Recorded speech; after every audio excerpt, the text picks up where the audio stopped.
Hello friends, welcome to study with Prerna. आज की class में हम EMRS TGT साइंस के केमिस्ट्री के फर्स्ट टॉपिक एटम को कवर करेंगे। प्रीवियस क्लास में आपने एटॉमिक मॉडल्स के बारे में जाना। आज हम अबाउ लॉ और क्वांटम लॉ को कवर करेंगे।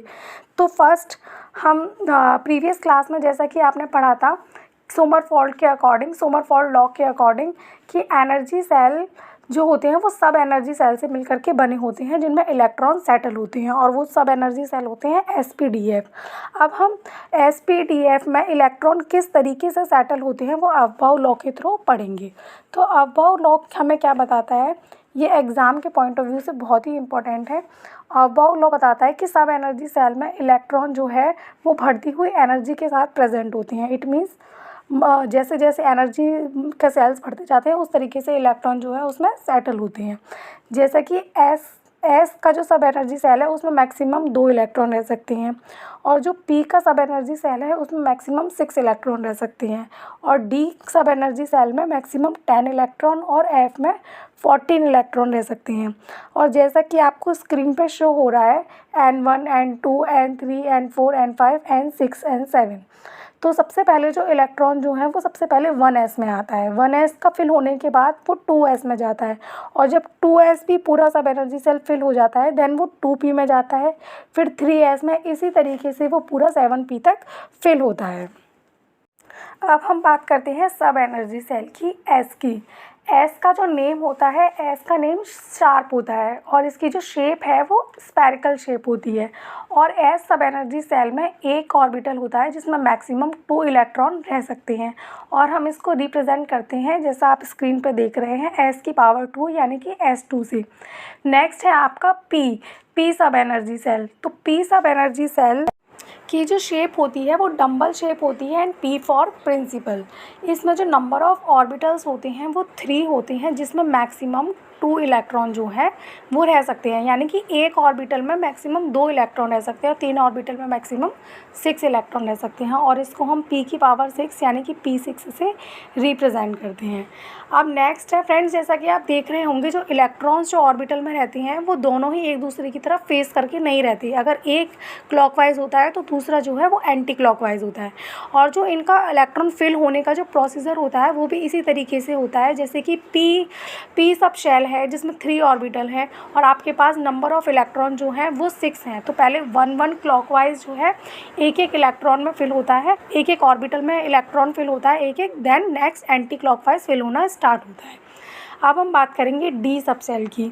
तो जो डी सब शेल है, डी फॉर डबल डंबल, इसकी जो शेप होती है वो डबल डंबल शेप होती है और इसका जो फुल नेम है वो डिफ्यूज्ड, इसको हम डी फॉर डिफ्यूज बोलते हैं। ये क्वेश्चंस में कभी कभी पुटअप हो जाते हैं। डी का जो डी है वो किसको डिनोट करता है, इसमें जो नंबर ऑफ़ इलेक्ट्रॉन्स और नंबर ऑफ़ ऑर्बिटल होते हैं वो 5 होते हैं जिनमें मैक्सिमम 10 इलेक्ट्रॉन जो है वो रहते हैं और इसको हम रिप्रेजेंट करते हैं D10 से। अब आपका जो लास्ट है सब एनर्जी सेल वो है F, जिसको हम फंडामेंटल बोलते हैं और इसकी जो शेप है वो थोड़ी कॉम्प्लिकेटेड बोला जाता है इसकी शेप को।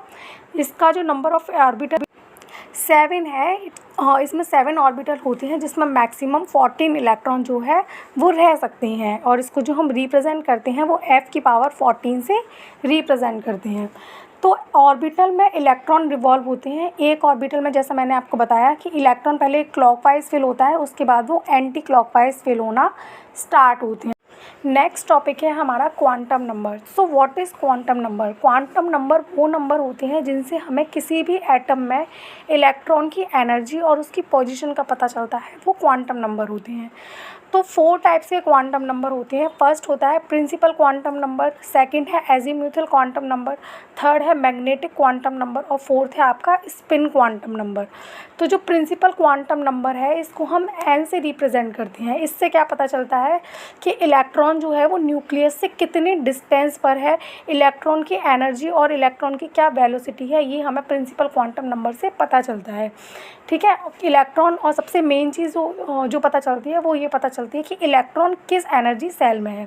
जैसे कि एग्जाम्पल में हाईलाइट है 4s1, तो जो s है वो तो सब एनर्जी सेल है जैसा कि अभी हमने पढ़ा, और 1 जो है वो इलेक्ट्रॉन है यानी कि इसमें एक ही इलेक्ट्रॉन फिल है, और जो 4 जो लगा हुआ है वो है आपका प्रिंसिपल क्वांटम नंबर, ठीक है, n है वो।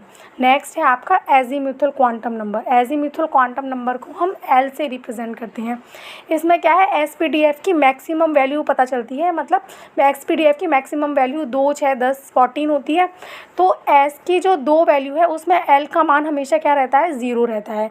p में l की वैल्यू हमेशा क्या रहती है, 1 रहती है, और d में l की वैल्यू 2 रहती है, और f में l की वैल्यू 3 रहती है। इससे जो है इलेक्ट्रॉन का एंगुलर मोमेंटम हम फाइंड आउट करते हैं। जो थर्ड है आपका वो है मैग्नेटिक क्वांटम नंबर, जिसको हम m से रिप्रेजेंट करते हैं। तो जो इसकी m की जो टोटल वैल्यू है वो 2l + l होती है।